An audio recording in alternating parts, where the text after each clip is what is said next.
নবমীর লাঞ্চের প্লেট আমার রেডি। যদি আপনারা ব্যবহার করেন তাহলে একটা আলুও ভেঙে যাবে না আর মাংসের সাথে মিশেও যাবে না। অনেকক্ষণ ধরে কষা হয়েছে, এবার আমি ঢাকনাটা খুলে একটু দেখব।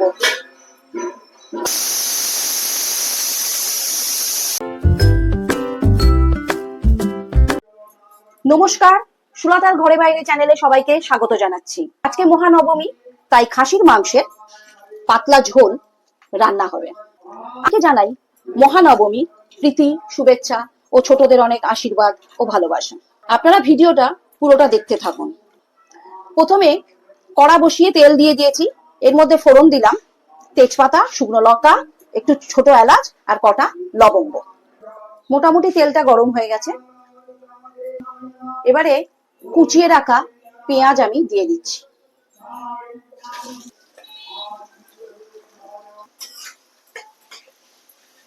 সামান্য নুন দিচ্ছি যাতে পেঁয়াজটা তাড়াতাড়ি ভাজা হয়ে যায়।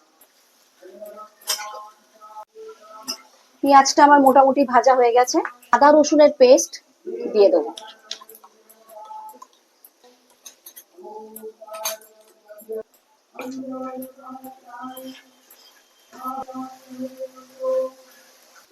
এবার কিছু গুঁড়ো মশলা দিয়ে দিচ্ছি।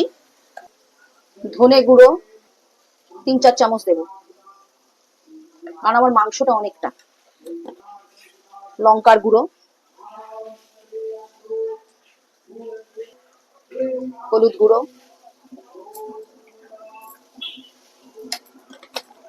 জিরে গুঁড়ো,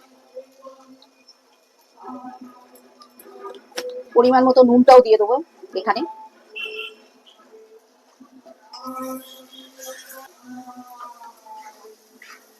কেটে রাখা টমেটো কুচি দিয়ে দিলাম। মিক্সি ধোয়া জলটা আমি এর মধ্যে দিয়ে দিচ্ছি।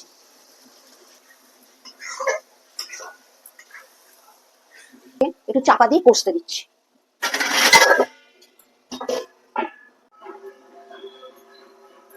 একবার খুলে দেখবো মশলাটা কত দূর হয়েছে। এর আগে আমি দুবার নেড়ে দিয়ে গেছি, এবার মশলাটা ভালো করে কষা হয়ে গেছে। এবার আমি মাংস দিয়ে দেবো। আমার এর মধ্যে 1 কেজি 300 খাসির মাংস আছে।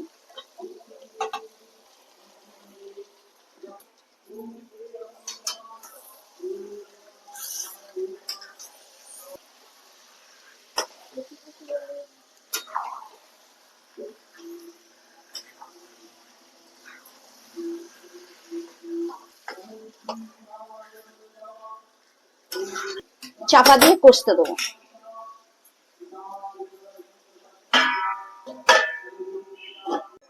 অনেকক্ষণ ধরে কষা হয়েছে, এবার আমি ঢাকনাটা খুলে একটু দেখব।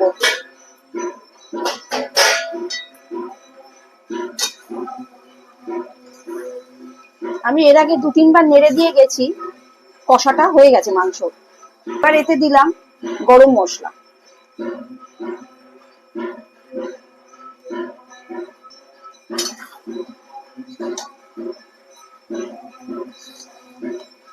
তিনেক সিটি আমি দিয়ে দেবো। আমি কুকারের মধ্যে আস্তে আস্তে এটা দিয়ে দেবো।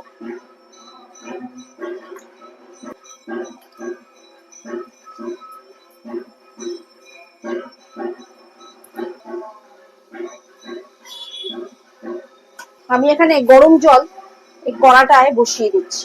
এই গরম জলটা আমি মাংসে দেবো।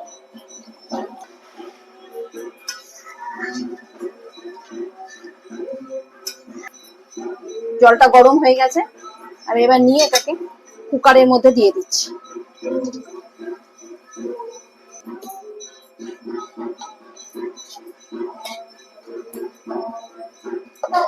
এখানে আমি আলু দেব। আলুগুলো আমি এমনি কেটে রেখেছি, এটা কাঁচা আলু। যেহেতু চন্দ্রমুখী আলু, তাই জন্য আমি আর ভাজলাম না, গলে যাবে। তাই ওপর থেকে আস্তে আস্তে করে আলুগুলোকে এরকম ভাবে দিয়ে দেবো, তাহলে আলুটা সেদ্ধ হয়ে যাবে কিন্তু গলে যাবে না।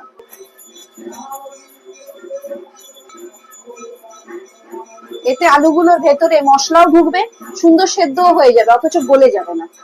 এবার আমি ঢাকাটা চাপা দিয়ে দিচ্ছি। আমি 3টে সিটি দিয়ে মাংসটা নামিয়ে নেব।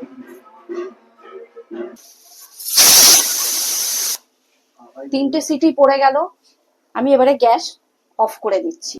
দেখুন আমার প্রত্যেকটা আলু গোটা রয়েছে, একটাও ভাঙেনি, কিন্তু চন্দ্রমুখী আলু। ঠিক এইভাবে যদি আপনারা ব্যবহার করেন তাহলে একটা আলুও ভেঙে যাবে না আর মাংসের সাথে মিশেও যাবে না। ভিডিওটা যদি ভালো লেগে থাকে তাহলে ইউটিউব চ্যানেলে সাবস্ক্রাইব করার অনুরোধ রইল, আর পাশের বেল নোটিফিকেশনটা অবশ্যই ক্লিক করবেন, তাহলে আমার করা রান্নাগুলো আপনাদের কাছে আগে পৌঁছে যাবে।